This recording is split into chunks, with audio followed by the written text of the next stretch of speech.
Yan. Good morning po muli. Muli nagbabalik ang inyong lingkod para muli tayong tumalakay ng ibang mga paksa. Ito pong muli ang inyong lingkod, si Boyet, ay muli nagbabalik upang masamahan nyo sa maikling sandali ng ating programa. Yan, mga idol, sa muli natin pagbabalik, ibang paksa ang ating tatalakayin. At ang paksa ng ating tatalakayin sa mga oras na ito ay may kaugnayan sa ating mga idol dyan sa larangan ng Ghost Explorer at Ghost Hunting. Alam nyo, meron kasi nagtanong sa atin, idol, na kung baga hindi tayo hunter, hindi tayo Ghost Explorer, eh bakit daw alam natin yung mga pangyayari na may kaugnayan sa ganyang sistema. Alam niyo mga idol, shoutout nga pala muna sa ating mga Ghost Explorer dyan, sa ating mga Ghost Hunter dyan, anumang kayong panig ng bansa natin naroon, ay binabati ko kayo ng isang magandang umaga. Pero mga idol, sa kapakanan, nung nagtanong sa atin kung bakit daw may alam ako sa mga ganyang bagay, hindi naman ako explorer o ghost hunter, bakit daw alam ko na ang isang lugar kapag abandonado ay totoong may nagpapakita o merong nagpaparamdam. Pero doon sa kapakanan, nung nagtatanong, nabanggit ko na ito nung minsan na kahit hindi ako ghost explorer, ay naging karanasan ko rin yan dahil nga, unang-una na, nabanggit ko na rin ito, na matagal akong nakasama ng bayaw kong manggagamot sa larangan ng mga ganyang panggagamot at sa larangan ng mga piniperwisyo o sinasalbahe ng kung ano-anong mga elemento. At higit sa lahat, yung mga sinasalbahe ng mga tao na may kaugnayan sa pangkukulam. At the same time, kaya may alam ako sa mga ganyan at kaya kong kontrahin, kaya kong depensahan ang sarili ko dahil nga kahit paano nabahagian niya ako ng tinatawag na Esprikitek para laban sa mga yan. Ngayon, doon sa nagtatanong bakit ko raw alam na sa mga abandonado ay may mga elemento, may mga multo, etc. Ganito yan mga idol. Di ba nabanggit ko na nga, pintura ko dati na didistino ako sa mga abandonadong bahay na pinare-renovate. At nakakaranas din kami ng mga ganyang sistema na kung ano-anong kababalaghan sa lugar na yan. Hindi lang yan, kahit na hindi abandonadong lugar, kahit basal ang isang lugar na aming pinagtatrabahuhan, palibasa pintura ko, hindi abandonadong isang lugar ay walang elemento at walang mga masamang espiritu. Meron. Alam nyo ba mga idol, kahit saan lugar, yung mga masamang espiritu at yung mga elemento, nariyan yan. Nabanggit ko na nga doon sa una kong video, anumang uri ng mga elemento, kapag napadpad sa isang lugar, abandonado matindi yan, at nagustuhan ng lugar na yan, mamamahay na sila dyan. Kahit hindi yan abandonado, bakanting lote yan na pinatayuan ng bahay, nakakaranas din ng mga kababalaghan, yung mga trabahante sa ganyang lugar. Tulad ng ginawa namin, hindi ko nababanggitin kung saan lugar yan, basal yung ginagawa naming bahay. Pinipinturahan namin. Nakabuntot kami sa mga nagpipinising. Habang nagpipinis sila, binubuntutan na namin ng pintura, first coating, o batak, yung mga area na dapat tirahin. Nakakaranas din kami ng ganyan kasi nga, sabi ko na nga sa iyo, kapag yung lugar na yan, kahit hindi yan abandonado o basal man yung tinatrabaho nyo, kapag may elementong namugad sa lugar na yan, hindi yan aalis. Makakasama nyo yan dyan habang nagtatrabaho kayo. At the same time, marami mapipinsala sa inyo. Nangyari na nga yan sa aming ginagawa noon.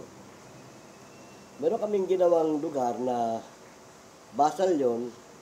Habang nagpipintura kami, kinabukasan, pagbalik namin doon sa area, yung mga pintura namin, nagkalat, merong nakasaboy sa dingding. Sipin mo, may area, may party na roon na finish na, sinabuyan ng ting-ting color. Kasi, yun nga, yung mga elemento na yan, kapag hindi nila gusto yung nangyayari doon sa kanilang lugar, siyempre, binago na, tinayuan na ng bagong bahay. O, nabulabog sila, nagagalit yon. Oo. Kaya kung ano-anong kababalagan ang gagawin nun at ipapakita sa inyo. Kaya yan, mga idol, doon sa nagtatanong, paano ko raw nalalaman na ganyan. Karanasan ko na nga yan kahit hindi ako ghost explorer. Lalo na yung mga abandonadong lugar at yung mga creepy o yung mga haunted talaga na lugar ay may peligro talaga sa ganyang lugar. Kaya nga, malimit ko rin yung advice no, sa ating mga ghost hunter, mga ghost explorer, mag-iingat kayo sa inyong mga ginagawa dahil kasi mapanganib ang inyong trabaho. At hindi yan biro. Dahil ang mga makakatunggalin nyo dyan, nabanggit ko na, lalo't ang lugar mapuno, maraming halaman, magubat, masalimuot. Diyan pa lamang sa bungad ng gusali na inyong pag-i-exploran, ang una nyo nang makaka-encounter dyan, yung mga elemento na nariyan. Sa loob ng gusali, anumang building yan, anumang bahay yan, lalo't abandonado yan, pwede rin silang pumasok sa area na yan dahil kumbaga saklaw na nila yung lugar na yan. At ang naghahari sa kanila dyan ay ang Diablo. Nabanggit ko na yan sa mga una kong video.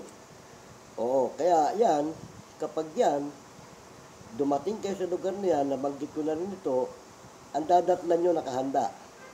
Kaya kailangan kayo mismo darating dyan, nakahanda rin. Para kung ano man ang mangyari, hindi kayo mabubulaga. Di ba? Tama mga idol? Kaya yung dinidebunk ng ating idol na si Bungo, shoutout sa'yo, Idol Bungo. Yung mga gumagawa ng mga scripted sa lugar na yan, dinidebunk ng ating idol yan na si Bungo. Kasi nga, dapat pagka ganong scripted ang inyong content, meron kayong pasubali na for entertainment purpose only. Ganon. Tama siya doon.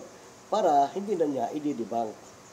Ngayon, doon sa mga legit natin mga ghost hunter, hindi naman talaga dapat i-debunk yun. Dahil kasi, yung mga legit natin mga ghost hunter, mula sa umpisa ng pag-explore hanggang sa matapos, wala naman talaga tayo nakikita na kung ano-ano kababalagan. Although, may mga pagpaparamdam silang nararamdaman, may mga naririnig silang mga tinig, etc. Kung ano-ano, normal yon. O nabanggit ko na nga rin, huwag na tayong lumayo sa sarili nyo ng bahay, sa sarili nyo compound, 10 oras ng gabi. Ikutin mo yung compound niyo mula sa labas o hanggang sa loob. Tsak, may mararamdaman ka dyan. At tandaan nyo mga idol, kapag ikaw kinalabutan sa isang lugar, nariyan lang yan sa tabi mo. Pwedeng nasa harap mo, nasa likod mo, o nasa tagiliran mo. Pero mga idol, nabanggit ko na nga rin sa inyo na anumang uri ng masamang espiritu na inanyuhan ng mga imahe ng mga namatay sa lugar na yan, hindi yan makakagawa ng masama at hindi makakagawa ng mabuti. Nakalagay din sa Biblia yan hindi sila makagagawa ng masama at mabuti. Yan ang isang taong namatay, sabi ng Diyos, nalalaman ng buhay na sila'y mamamatay. Tama yon, di ba? Alam natin yan na tayo'y mamamatay, tayo'y mga buhay. Datapwat, ang mga patay ay hindi nila alam kung ano na sila. Wala na silang alam sa silong ng araw na ginagalawan ng mga buhay. Kaya yung mga nagmumulto dyan, yung mga imahe na lang yan nung namatay na pinakikilos ng mga masamang espiritu. Inaanyuhan nila yung namatay dyan. At tama rin yung sinabi ng idol natin si Elizabeth Oropesa na kung ano ang itsura nung namatay, yun ang makikita mo pag nagpakita sa'yo. Tama din yun. Pero mga idol, iba ang elemento.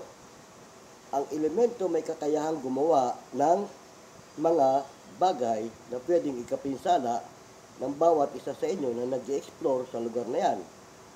Pwede silang humawak ng isang bagay para ibalibag sa inyo. Pwede kanilang hawakan para hilahin. Pwede kanilang itulak kung saan. Pandali po.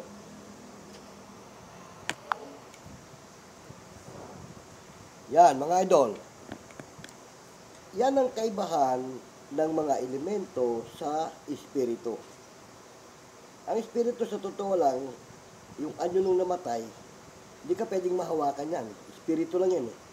At yan, tumatagos kahit saan. Nabanggit ko na nga, kahit salubungin mo yan, lalagpas lang sa iyo yan. Parang dumaan lang sa iyo na parang hangin yan. At huwag mong katakutan yan kasi hindi ka nga aanuhin yan. Ang tendency niyan, ipakita lang yung itsura nung namatay at para takutin ka. At ikaw na rin ang gagawa ng disgrasya mo kapag ikaw natakot sa mga yan. Pero ang elemento, may kakayahan yan na pinsalain ka o sino pa man sa inyo. At may kakayahan din yan pumasok sa sino man sa inyo. At kung sino man ang papasukan yan, kakasangkapanin na niya yung katawan nun para pirwisyuhin kayo. O, diba? Tama? Kasi nga, kaya ko nasabi yan, may mga ginamot yung bayaw ko na sinasapian ng ganyang uri ng mga elemento. O, ganon. Yung mga masamang espiritu sumasalib din yan. Pero mas madaling palayasin yan kaysa sa elemento. O, kasi ang elemento, kapag nagustuhan na yung katawan mo, gagamitin na niya yan lagi. Lagi nang papasok sa iyo yan. Kaya pag walang marunong magpalayas dyan, walang marunong umano dyan, kawawa yung katawang papasukan. Di ba? Tama?